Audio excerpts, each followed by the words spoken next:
Good morning students. Worksheet number 44 और हमारा science का चैप्टर नंबर 5 चल रहा है, तत्वों का आवर्त वर्गीकरण। ये इसकी दूसरी वर्कशीट है। यहाँ आपको अपने कक्षा अध्यापक का नाम लिखना होगा और यहाँ विद्यार्थी का नाम आएगा। पिछली वर्कशीट में हमने डोबेनियर के बारे में पढ़ा और डोबेनियर के त्रिक के बारे में हमने जाना।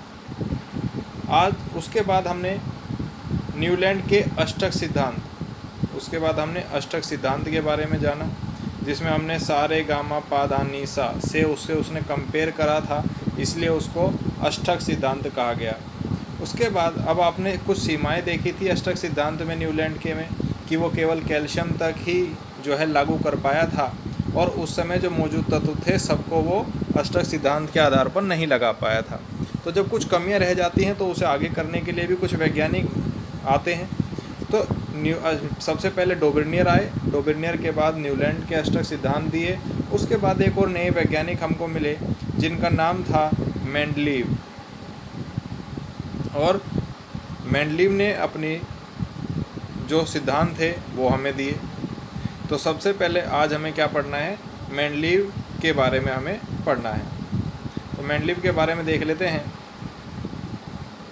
अव्यवस्थित से व्यवस्थित करना, कि कोई चीज़ अव्यवस्थित है उससे आप व्यवस्थित कैसे करेंगे। मान लीजिए 10 चीज़ें ऊपर नीचे रखी हुई हैं और आपको इसे व्यवस्थित करना है, आप एक क्रम में लगाना चाहते हैं एक के ऊपर एक ऐसे करके, तो ये अव्यवस्था को व्यवस्था में बदलने का एक तरीका हो गया। वही काम किया किसने, मेंडलीव ने। तो मेंडलीव ने अपनी आवर्त सारणी में क्या बताया देखते हैं। न्यूलैंड के अष्टक सिद्धांत के अस्वीकार होने के बाद भी कई वैज्ञानिकों ने कई प्रतिरूपों की खोज जारी रखी, जिससे तत्वों के गुणधर्मों का उनके परमाणु द्रव्यमान के साथ संबंध स्थापित हो सके। कि जब न्यूलैंड के अष्टक सिद्धांत अस्वीकार हो गए, उनमें बहुत सारी कमियां आ गई, तो कुछ वैज्ञानिकों ने खोज को जारी रखा और उन्होंने तत्वों के जो गुणधर्म थे उनको किसके साथ में संबंध स्थापित करने की कोशिश करी, उनके द्रव्यमान के। तो अभी तक हमने जो भी पढ़े, चाहे वो डोबेनियर के त्रिक हो, न्यूलैंड के अष्टक सिद्धांत हो, या अब जो हम पढ़ रहे हैं मेंडलीव, सभी ने तत्वों का जो संबंध स्थापित किया वो उनके द्रव्यमान के हिसाब से तत्वों को लगाया था। तो देखिए, तत्वों के वर्गीकरण का मुख्य श्रेय रूसी रासायनिक दिमित्री इवानोविच, इनका पूरा नाम था, रूसी वैज्ञानिक रासायनिज्ञ थे ये, दिमित्री इवानोविच मेंडलीव को जाता है। तत्वों की आवर्त सारणी के प्रारंभिक विकास में इनका योगदान रहा। उन्होंने अपनी सारणी में तत्वों को उनके मूल गुणधर्म, परमाणु द्रव्यमान तथा रासायनिक गुणधर्म में समानता के आधार पर व्यवस्थित किया। तो इन्होंने भी जो तत्वों को रखा था वो किस आधार पर रखा, उनके परमाणु द्रव्यमान के आधार पर रखा। ये आवर्त सारणी की जन्मदाता है मेंडलीव, इनके बारे में थोड़ी जानकारी दी है, इसको भी आप आसानी से पढ़ लेंगे, इसे समझाने की कोई इतनी आवश्यकता नहीं है। अब देख लेते हैं मेंडलीव ने सही मायने में काम क्या किया। तो मेंडलीव ने अपना कार्य 63 तत्वों के साथ आरंभ किया था। तो मेंडलीव जब अपना काम शुरू किया तो कितने तत्व थे, 63 तत्व थे जब इसने अपनी सारणी बनानी शुरू की। उन्होंने तत्वों के परमाणु द्रव्यमान एवं उनके भौतिक एवं रासायनिक गुणधर्मों के बीच संबंध का अध्ययन किया। उन्होंने देखा कि अगर कोई सोडियम है, सोडियम का परमाणु भार 23 है, कैल्शियम है, कैल्शियम का परमाणु भार 40 है, तो उन्होंने देखा कि किस तरीके से इस परमाणु भार के साथ में उन तत्वों के जो भौतिक गुणधर्म और रासायनिक गुणधर्म है वो किस तरीके से स्थापित होते हैं। दूसरा, रासायनिक गुणधर्मों के अंतर्गत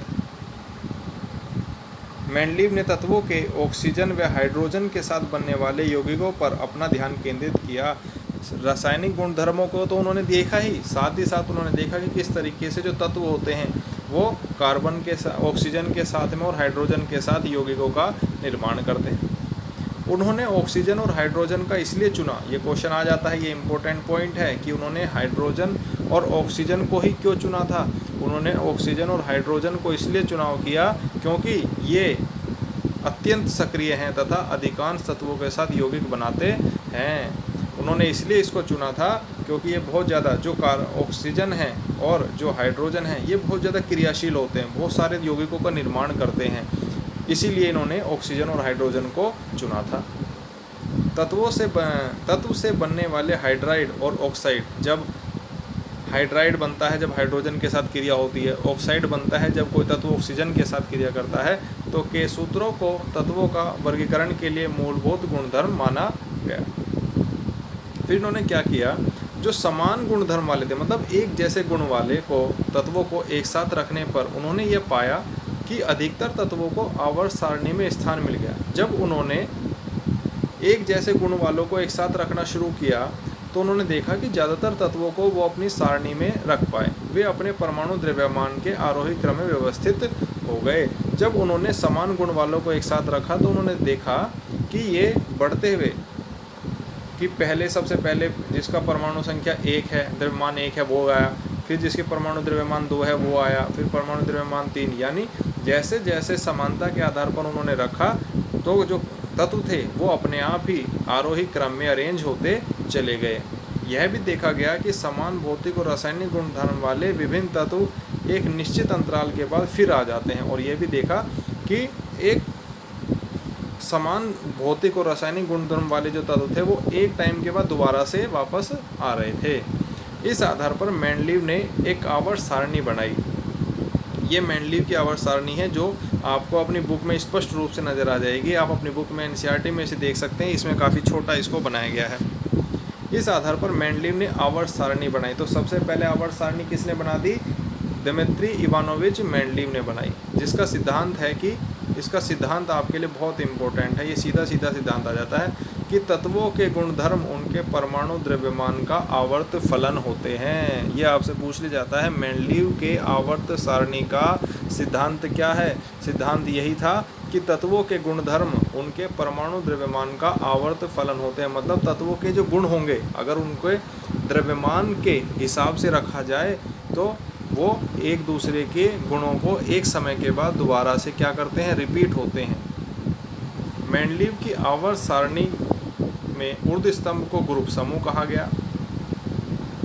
ये समूह रहे, जो ऐसे स्तंभ हैं इनको समूह कहा गया, और जो ये पंक्तियाँ थी इनको पीरियड कहा गया, या पीरियड को ही आवर्त भी कहा जाता है। तो आपको मेंडलीव के बारे में जानकारी मिल गई यहाँ से। अब इन्हें करिए। अब आपको क्वेश्चन क्या करने हैं ये देख लीजिए। इसके अंदर से आपको सिर्फ इसमें ज़्यादा नहीं बताया गया, सिर्फ मेंडलीव की पीरियड टेबल के बारे में ही, आवर्त सारणी के बारे में ही बताया गया है। क्वेश्चन है कि मेंडलीव की आवर्त सारणी का उपयोग, पहला क्वेश्चन है ये कि मेंडलीव की आवर्त सारणी का उपयोग कर निम्नलिखित तत्वों के ऑक्साइड के सूत्र का अनुमान ज्ञान कीजिए। मेंडलीव की आवर्त सारणी का आपको उपयोग करना है, और ये क्वेश्चन एनसीईआरटी का है और इम्पोर्टेंट है। दूसरा है मेंडलीव द्वारा निर्मित आवर्त सारणी के नियम का आधार क्या है? मेंडलीव ने जो नियम अपना है, ये जो नियम है ये किस आधार पर है? तो देख लीजिएगा कौन है इसका आधार, अब समझ जाइए आप। तीसरा क्वेश्चन है मेंडलीव ने अपनी आवर्त सारणी तैयार करने के लिए कौन सा मापदंड बनाया? तो मापदंड क्या था उनका, तो ये भी देख यहाँ पे मिल जाएगा। मेंडलीव ने तत्वों के ऑक्सीजन और हाइड्रोजन के साथ बनने वाले यौगिकों पर अपना ध्यान केंद्रित क्यों किया? तो मैंने आपको बताया था कि उसने ऑक्सीजन को और इन पर ध्यान केंद्रित क्यों किया गया था, यहाँ से ये आपको मिल जाएगा। वाक्य पूरा कीजिए।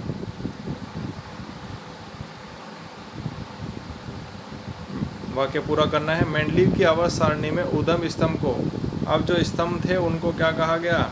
ये रहा यहाँ पर, अभी आपको बताया था कि ऊर्ध्व स्तंभ को ग्रुप समूह कहा गया, और 36 पंक्तियों को क्या कहा गया? पीरियड आवर्त कहा गया। तो ये इसके 5 क्वेश्चंस आपको करने हैं। तो ये हमारी इस वर्कशीट में केवल आपको क्या पढ़ना है? मेंडलीव की आवर्त सारणी को ही पढ़ना है कि उसने 63 तत्वों को किस आधार पर लगाया था? उनके परमाणु द्रव्यमान के आधार पर आवर्त सारणी उसने बनाई थी, और उससे संबंधित उसने ऑक्सीजन और हाइड्रोजन को ही क्यों ध्यान केंद्रित किया था, ये भी आपको इससे आंसर मिल गया। तो ये आपकी वर्कशीट है। इससे आगे का हम